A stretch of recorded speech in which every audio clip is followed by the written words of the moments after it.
اہل مکہ نے جو سلوک کیا وہ کسی سے بھی مخفی نہیں ہے. پتھر مارے، گڑھے کھودے، کانٹے بچھائے، اجریاں ڈالی، اپنے گھروں کے کوڑے لا کے حضور کے گھر کے سامنے رکھ دیے.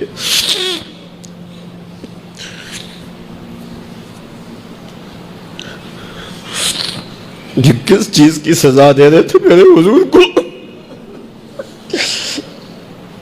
میرے حضور علیہ السلام نے پھر طائف کا سفر کیا کہ شاید وہ لوگ میری بات کو سن لیں، لیکن انہوں نے جو دردناک سلوک کیا وہ بھی تاریخ کا ایک انتہائی دردناک باب ہے. انہوں نے اوباشوں کے ہاتھوں میں پتھر دیے اور جس راستے میں میرے حضور نے گزرنا تھا ان کو اس راستے پہ کھڑا کر دیا اور کہا ان پہ سنگ زنی کرو، اور وہ آقا کریم پہ پتھر مارتے، حضور کے پاؤں پہ پتھر مارتے. آقا کریم علیہ السلام پاؤں اٹھاتے تو وہ دوسرے پاؤں پہ مارتے. پھر حضور شدت درد سے بیٹھ جاتے تو ان کے دو گھنڈے دائیں بائیں سے آگے بڑھتے اور حضور کو کندھوں سے پکڑ کے اٹھاتے، پھر سنگ باری کرتے.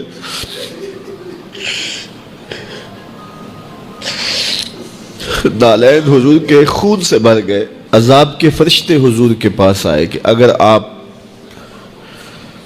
بد دعا بول دیں تو ابھی ہم ان پہاڑوں کو جوڑ دیتے ہیں اور یہ طائف کے لوگ پس جائیں گے ان پہاڑوں کے درمیان. آسمان سے پتھر اتریں گے، ان کے سر کچل دیے جائیں جنہوں نے آپ کو دکھ دیے.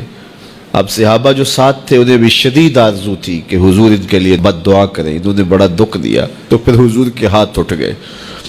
صحابہ کا خیال یہ تھا کہ ابھی حضور کی زبان کھلے گی اور بد دعا کے لفظ نکلیں گے اور یہ پیس دیے جائیں گے. لیکن جب وہ لب کھلے، وہ پتلی پتلی گلے قدس کی پتیاں، وہ لب ہائے دور جب کھلے تو لفظ کیا تھے؟ اے اللہ میری قوم کو ہدایت دے دے، یہ مجھے جانتی نہیں. اور کہا کہ مجھے ان کی نسلوں سے ایمان کی توقع ہے. باپ کا انتقال حضور کے اس دنیا پہ قدم رکھنے سے پہلے ہی ہو گیا تھا. ابھی شکم مادر میں تھے کہ حضرت عبداللہ کا انتقال ہو جاتا ہے. در یتیم پیدا ہوئے ہیں. 6 سال کی عمر میں ابوا کے مقام پر ریت کے ٹیلے آئے تو وہاں سیدہ آمنہ کی طبیعت خراب ہو گئی اور پھر لمحے بھی زندگی کے آخری ہیں.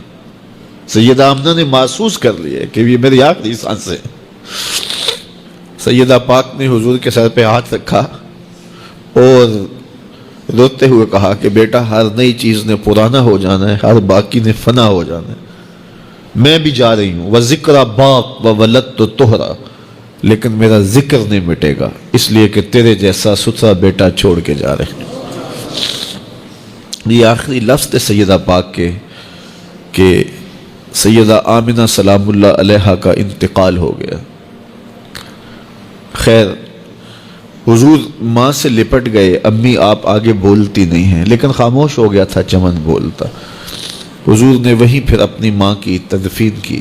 تدفین کے بعد ام ایمن کے ساتھ سواری پر بیٹھ جاتے ہیں اور چمٹ جاتے ہیں ام ایمن کے ساتھ، اور وہ جا کے حضرت عبد المطلب کے سپرد کر دیتی ہیں. تو حضرت عبد المطلب حضور کو آغوش میں لے کے بڑا روئے اور ام ایمن سے کہا کہ میرے اس بیٹے کا تم نے خاص خیال رکھنا ہے. اور پھر انہوں نے اتنا خیال رکھا کہ میرے حضور فرمایا کرتے تھے ام ایمن میری ماں کے بعد میری ماں ہے. 2 سال کے بعد حضرت عبد المطلب کا بھی انتقال ہو گیا. ابن حشام کے یہ لفظ سینہ چیرتے ہیں کہ جب امیر قریش کا جنازہ اٹھا تو سارا مکہ جنازے کے لیے امڑ آیا، لیکن لوگوں نے 8 سال کے ایک بچے کو دیکھا جو دیواروں سے لپٹ لپٹ کے رو رہا تھا. آج یہ سہارا بچھن گیا تھا. پھر چچا کی کفالت میں آئے. پھر ایک وقت آیا کہ وہ بھی اس دنیا کو چھوڑ گئے، اور اسی سال حضور کی اہلیہ کا انتقال بھی ہوا، اور اس سال کا نام عام الحزن، دکھوں کا سال رکھا. جو امت کے حق تھے حضور نے وہ ادا کیے. لیکن امت کے ذمے جو حقوق تھے پیغمبر کے لیے، آج امت نے سوچنا ہے کہ امت نے کیا وہ حقوق پورے کیے؟ جس طرح طائف کے بازاروں سے لے کے مکے کی گلیوں تک اذیتیں سہی، تکلیفیں گوارا کی، مقاومتیں، مخالفتیں، نکتہ چینیوں کے طوفان، ناموافق حالات کے جکڑ، اذیتیں، کسے ہوئے آوازیں، کیا کچھ نہیں تھا۔